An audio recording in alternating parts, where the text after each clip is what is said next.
मित्रांनो नमस्कार. 2-3 दिवसापूर्वी एक बातमी वाचली. ज्या बातमीमध्ये लिहिलं होतं की युरिया आणि डिटर्जंट पासून दूध तयार करून विकणारी टोळी जेरबंद केली आहे.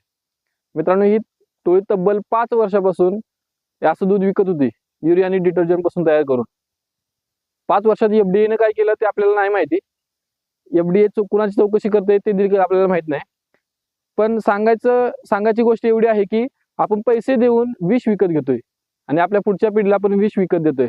प्रगतीच्या नादामध्ये आपण सगळ्या गोष्टी मागे सोडत चाललोय.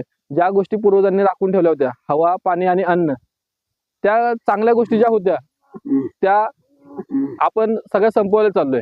त्या आपण सगळ्या संपवायला निघालोय आणि म्हणून हे सगळं होतंय मित्रांनो. तर जसं फॅमिली डॉक्टर असतोय तसा फॅमिली शेतकरी शोधणं आज काळाची गरज आहे. आज मोठे मोठे नेते असतील, सेलिब्रिटीज असतील, तर हे लोक काय करतायत तर शेतकऱ्यांसोबत टाईप करून, मोठ्या मोठ्या शेतकऱ्यांसोबत टाईप करून त्यांच्याकडून दूध, फळं, पालेभाज्या विषमुक्त विकत घेत आहेत. आणि विषमुक्तचा आज खूप मोठा बोलबाला चालू आहे. विषमुक्त शेती, विषमुक्त दूध या सगळ्या गोष्टी झाल्या पाहिजेत आणि त्यासाठी आपण सगळ्यांनी प्रयत्न केला पाहिजे. आपण सगळ्यांनी जर आवाज उठवला तर 100% या गोष्टीवर कुठे ना कुठेतरी तोडगा निघेल. आणि अजून तरी वेळ गेलेली नाही. पुढच्या 5-10 वर्षात ते काहीच उरणार नाही. जे आपण बघतोय, जे आपल्याला वाचवायचंय ते काही पुढच्या 5-10 वर्षात वाचणार नाही. म्हणून एक रिक्वेस्ट आहे, जेवढा व्हिडिओ जास्तीत जास्त शेअर करा लोकांना.